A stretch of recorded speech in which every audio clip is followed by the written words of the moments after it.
da igreja com a paz do Senhor, amém? Vamos abrir nossa Bíblia no segundo livro de Reis, capítulo 3, versículo 1. Segundo livro de Reis, capítulo 3, versículo 1. Eliseu salva 3 reis dos seus exércitos.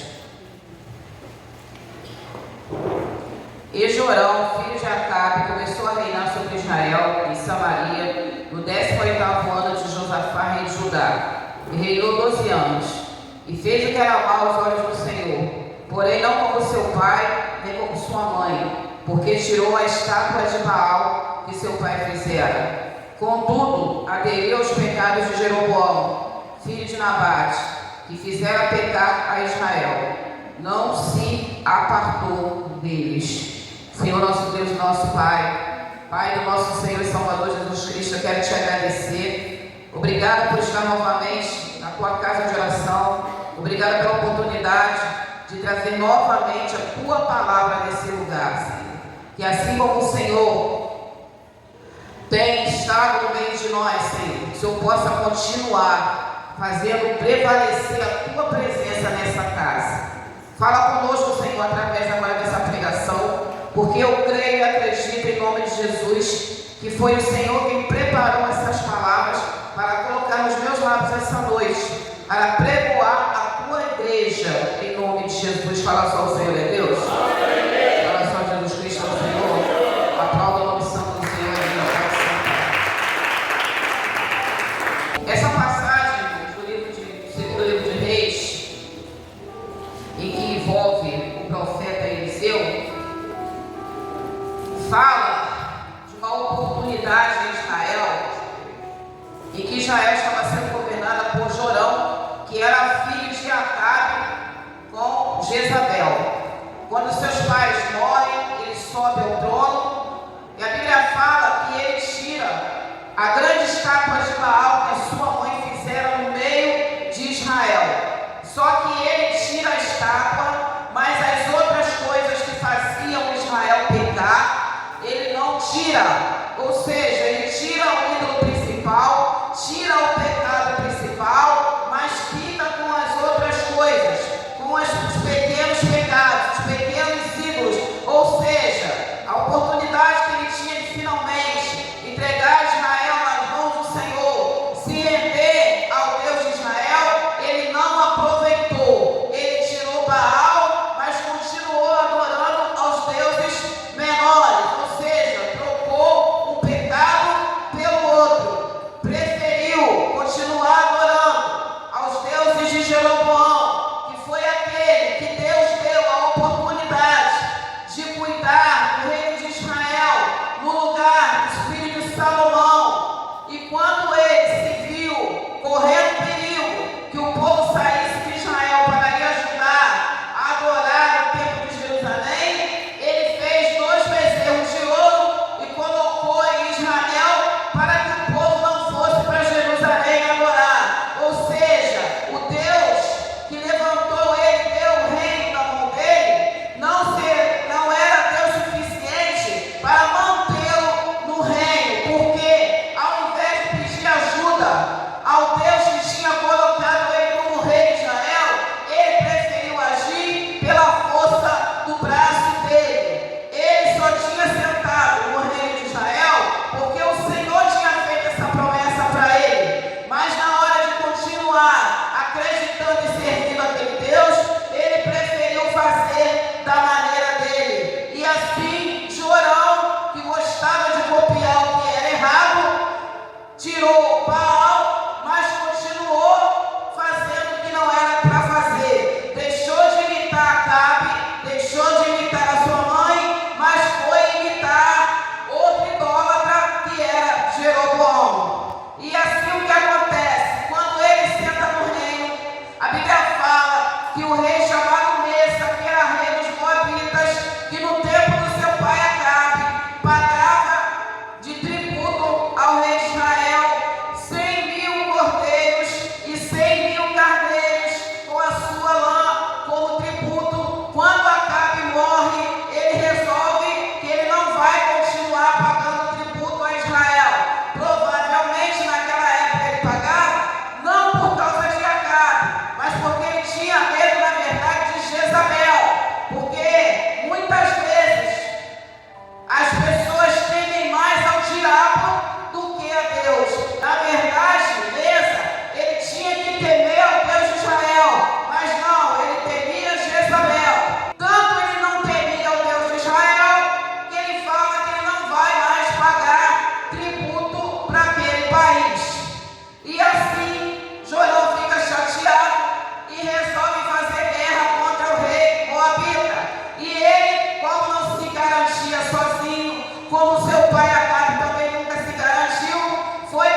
Josafá, que apesar de ser um homem temente a Deus, sabendo que Jorão era um idólatra, sabendo que Jorão era como seu pai e sua mãe, ainda que a estátua de Baal não tivesse mais lá no meio de Israel, resolve ajudá-lo porque era seu parente.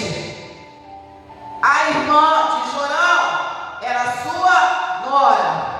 E assim ele vai ajudar Jorão, parte ele, parte Jorão, e eles convidam o rei de Edom para lutar contra o rei Moabita. E eles resolvem ir pelo caminho do deserto. E a Bíblia fala que depois de 7 dias que esses reis estão andando no deserto, o que acontece? Eles ficam sem água. E quando isso acontece, que a água desaparece e aqueles homens se veem no meio do deserto, sem uma gota de água para beber, o que acontece? Jorão, que era um rei idólatra, que não se lembrava de Deus nunca, resolveu colocar a culpa em quem? Colocar a culpa em Deus. Jorão honrava aos deuses de Jeroboão. Jorão honrava aos ídolos que ele gostava de colocar em Israel. Jorão nunca teve compromisso com Deus, mas na hora que ficou sem água no deserto, colocou a culpa em Deus. Tem pessoas que gostam de colocar nas costas de Deus coisas que Deus não tem nada a ver com isso. Foi Deus quem quis, foi Deus quem mandou, sendo que na hora que a situação está boa, eles nem se lembram que Deus existe. Deus para eles só é bom na hora que eles estão bem, mas na hora que o aperto vem, a culpa é de Deus.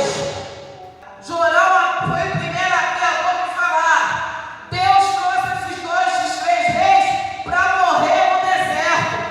Só que Deus não era o Deus que ele reverenciava lá em Israel. E Jorão joga a culpa em Deus. Por que ele não jogou a culpa nos deuses de Jeroboão que ele adorava em Israel? E Josafá, que era crente, ele fala assim: não tem aqui um profeta do Senhor?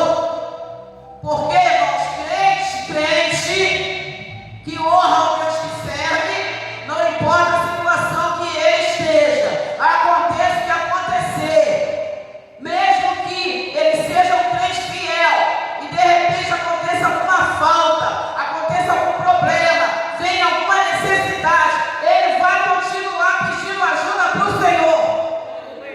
Ele não vai pisar em cima da sua fé. Josafá fala: não tem aqui um profeta do Senhor para nos ajudar?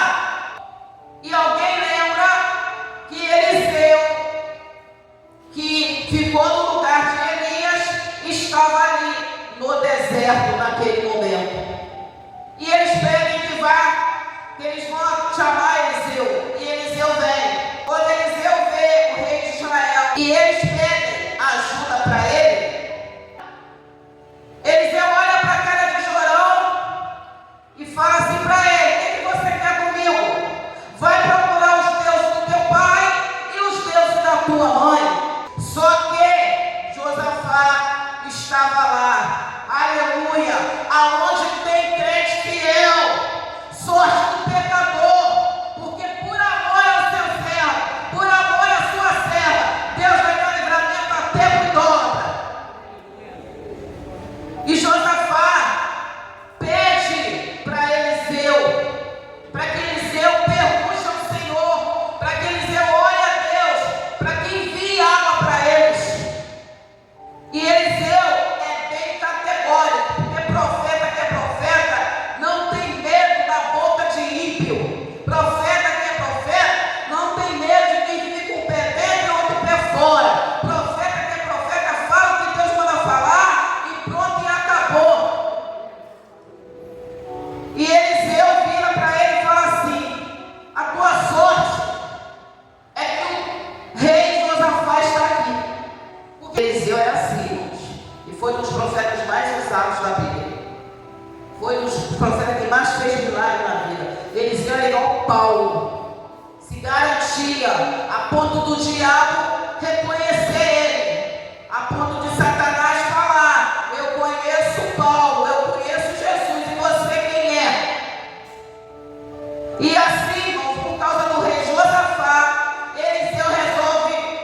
falar com Deus e pedir socorro. O rei de Edom nem abriu a boca. E o que Eliseu faz?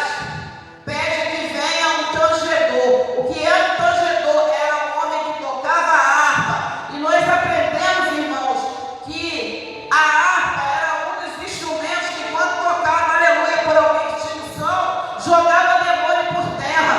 Era assim que Davi expulsava o espírito mal de Saul, tocando a sua harpa, para que o espírito mal que o próprio Senhor tinha colocado nele saísse e ele conseguisse ficar em paz.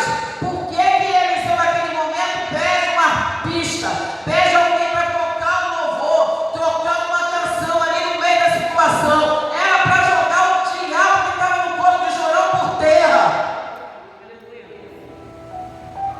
Porque não tem explicação. Eliseu era um homem que, na mesma hora que ele falava com Deus, as coisas aconteciam.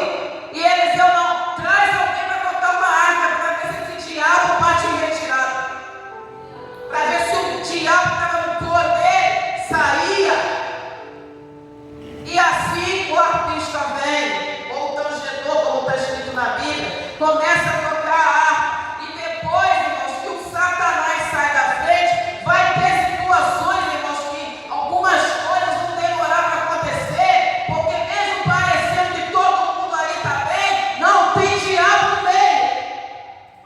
E quando tem demônio no meio, irmão, até o demônio mostrar a cara, dá um trabalho danado para resolver, aleluia. Mas se tiver um servo e uma serva do Senhor, que serve ao Senhor de verdade, que tem compromisso com Deus, que tem intimidade e comunhão com Deus, o diabo pode fazer o que quiser, pode fazer a graça que quiser, vai perturbar por um momento, mas na hora, aleluia, que a harpa começar a tocar, que os louvores começarem a tocar, que a oração começar a ser feita, ele vai ter que sair.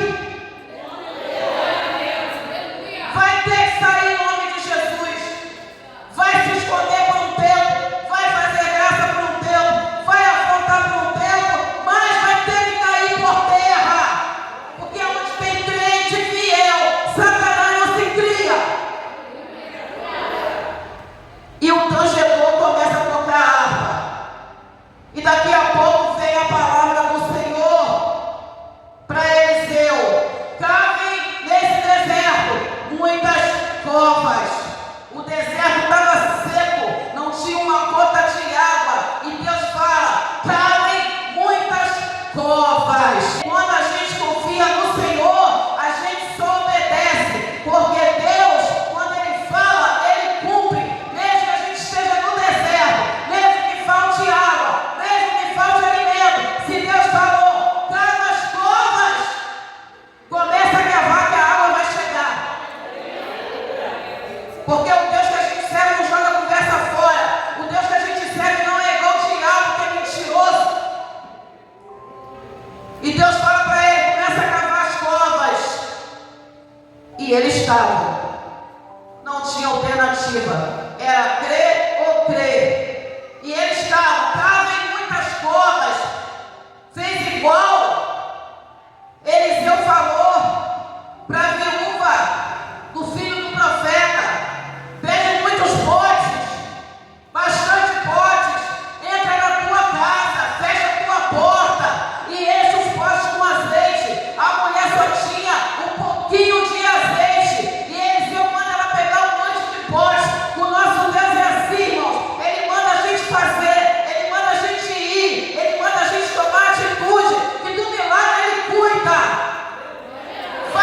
Vai em frente, vai em direção, porque clamas a mim, Moisés. Diga ao povo de Israel que marche. Começa a marchar, que Deus abre o mar. Vai aonde você tiver que ir, que Deus vai na tua frente. Não espera a solução vir. Faz o que você tem que fazer, que a solução vai aparecer. Confie em Deus. Cava em muitas covas. E ele fala assim: fazendo várias muitas covas, porque assim diz o Senhor: não vereis vento e não vereis chuva, todavia esse vale se encherá de tanta água que bebereis vós e o vosso gado e os vossos animais. Ou seja, Deus falou:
E não importa de quem fala demais.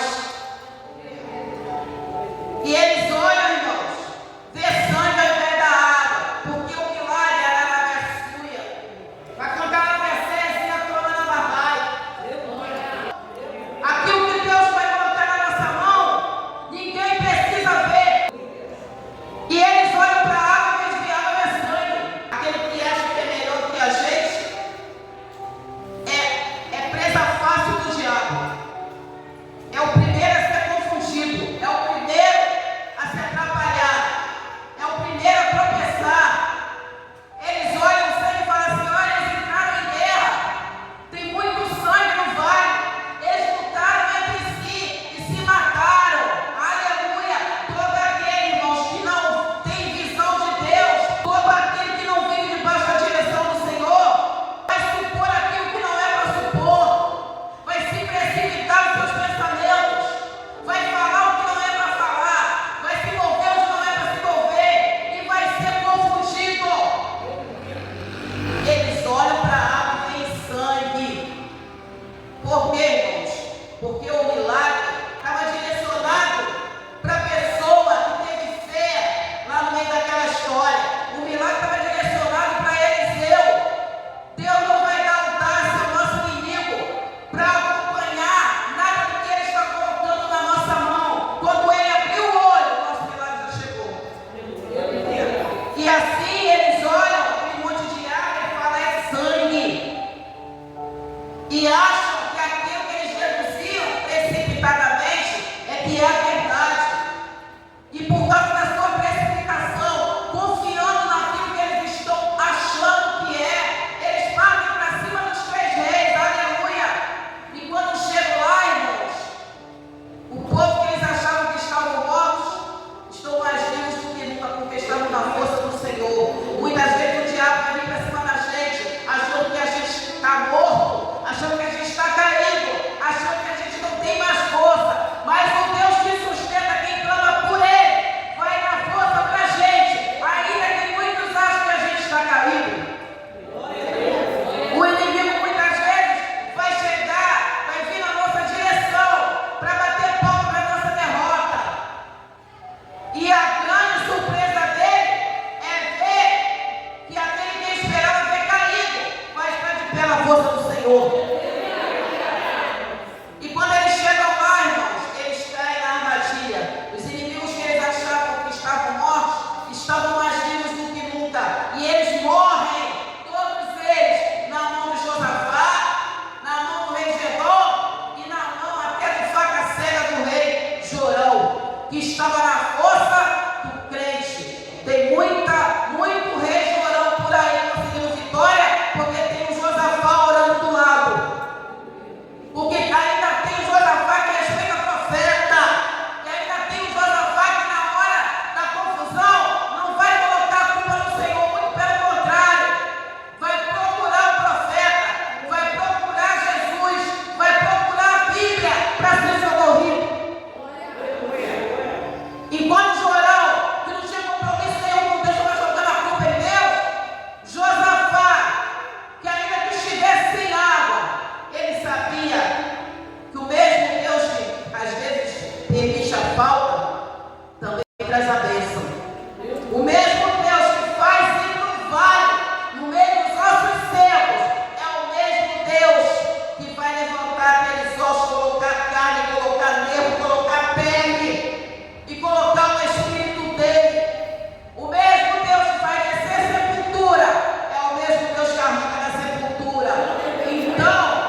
Deus vivo que andou nessa terra, o Deus que por nós tudo executa, o Deus que todo aquele que entrega a vida para Ele me fala: eis que estarei contigo até a consumação dos séculos.